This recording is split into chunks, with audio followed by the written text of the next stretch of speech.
Break के बाद स्वागत है आपका। लैंड फॉर जॉब केस में ईडी ने सप्लीमेंट्री चार्जशीट दाखिल की, जिसमें लालू तेजस्वी समेत 11 लोगों को आरोपी बनाया गया। इसके बाद सियासत तेज हो गई है। नेता प्रतिपक्ष तेजस्वी यादव ने इस मामले पर बयान दिया। तेजस्वी ने कहा कि इससे कोई फर्क नहीं पड़ने वाला है, तो वहीं कांग्रेस ने इसे राजनीति से प्रेरित बताते हुए तेजस्वी का बचाव किया, जबकि जेडीयू ने कहा कि तेजस्वी कोर्ट में अपना पक्ष रखे। बीजेपी विधायक हरिभूषण ठाकुर बचौल ने तेजस्वी को निशाने पर लिया। हरिभूषण ठाकुर बचौल ने कहा कि जिसने भी गलत किया है उसे भुगतना पड़ेगा।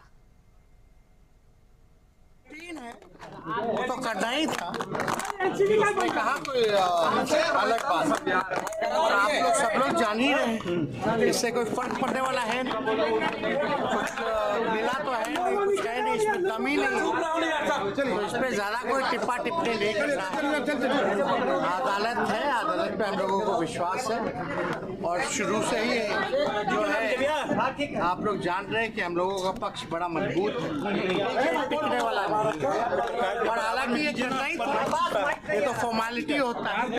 देखिए, सर्वविदित है कि जब लालू प्रसाद यादव जी जेल मंत्री थे, तब तेजस्वी यादव जी मात्र 14 साल के थे। इस परिस्थिति में तेजस्वी यादव जी कैसे जमीन लिया, कैसे नौकरी दिए?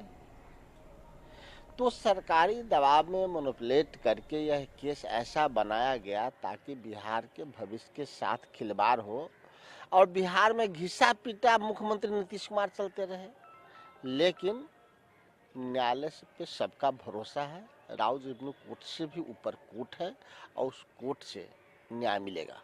ईडी जिस तरह से बार बार ट्रांसपेरेंसी सिस्टम में हम लोग चाहते हैं, उस ट्रांसपेरेंसी को मेंटेन करने में उस समय लोग सक्षम नहीं होंगे, इसीलिए ईडी ने किया है।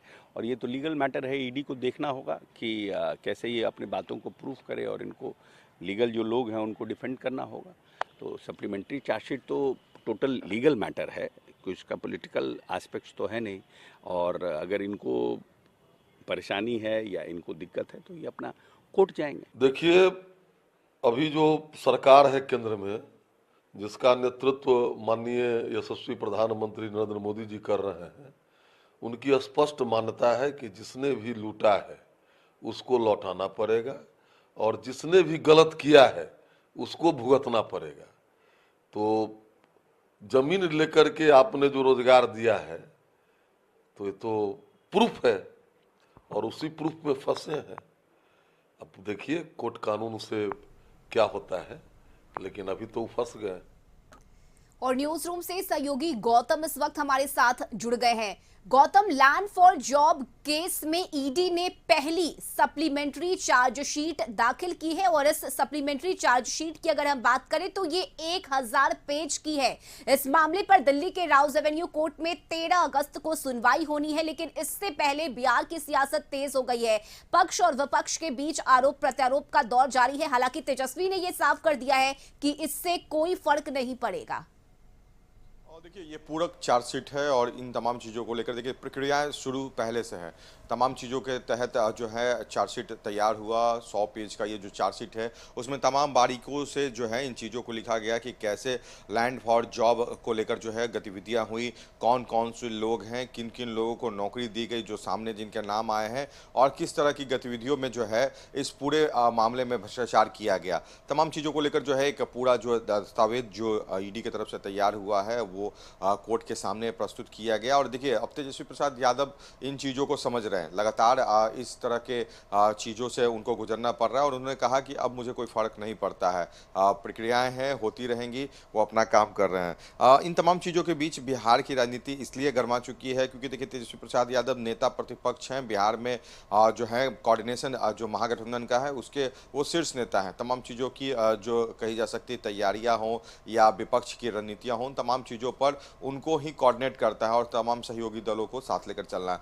अब इस स्थिति में तेजस्वी प्रसाद यादव पर जो है चार्जशीट, पूरक चार्जशीट जो दाखिल किया गया, उस पर एक सवाल सत्ता पक्ष उठा रहा है कि आखिर ये जो विपक्ष सत्ता को घेरने की बात कर रहे हैं भ्रष्टाचार या तमाम विषयों पर, खुद आखिर तेजस्वी प्रसाद यादव जिन पर इतना बड़ा आरोप लगा हुआ है उनका वो जवाब कैसे देंगे। देखिए, अब तेजस्वी प्रसाद यादव के लिए ये समस्या उत्पन्न हो चुकी है क्योंकि देखिए वो खुद यात्रा में निकल रहे हैं। 15 अगस्त के बाद जो है उन्होंने कह दिया की रूपरेखा तय हो रही है और यात्रा पे वो निकलने वाले हैं, इनकी वो उन्होंने कल पुष्टि की है। अब इस यात्रा के दौरान जब लोगों से मिलेंगे तो जनता से जो है विपक्ष की जो नेता की मुलाकात होगी उसमें सत्ता पक्ष कह रही कि आखिर क्या कुछ वो जवाब देंगे।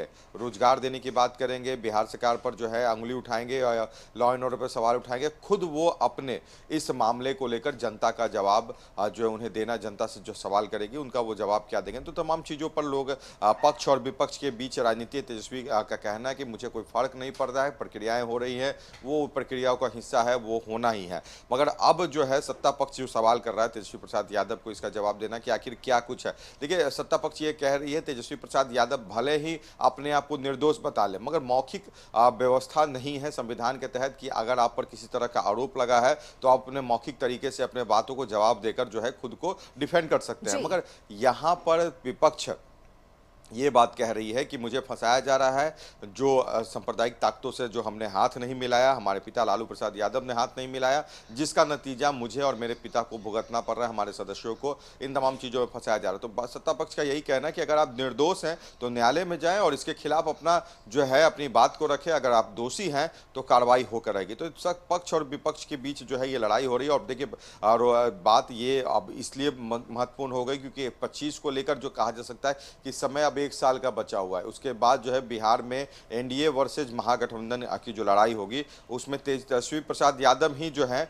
चेहरे हैं मुख्यमंत्री के, और मुख्यमंत्री के चेहरे के ऊपर अगर किसी तरह की कार्रवाई होगी तो ये चिंता का विषय है। क्योंकि आखिर नेता जो कहा जाता है कि जो लीड करना है विपक्ष को, उनको अगर किसी तरह की गतिविधियों में अगर वो दोषी पाए जाते हैं या फंसते हैं तो आखिर विपक्ष का जो है नेतृत्व करता कौन होगा। तो एक ये भी सवाल है कि आने वाले समय में इन विषयों पर जो चार्जशीट दाखिल किया गया, पूरक चार्जशीट, उस पर फैसला क्या होता है, कोर्ट की तरफ से क्या कुछ आदेश जारी किए जाते हैं। क्योंकि इससे पहले पूर्व मुख्यमंत्री लालू प्रसाद यादव भी वो दोषी पाए गए हैं चारा घोटाले में, उनको भी जो है सजा हो चुकी है और उसके बाद उनकी जो है कही जा सकती है चुनाव लड़ने की जो स्थिति है वो समाप्त हो चुकी है। तो उन तमाम चीजों को लेकर और इसके लिए फिलहाल 13 अगस्त तक का इंतजार करना होगा, देखना होगा कि दिल्ली के राउज एवेन्यू कोर्ट में सुनवाई के दौरान क्या कुछ होता है। बहुत शुक्रिया गौतम आपका तमाम जानकारी के लिए।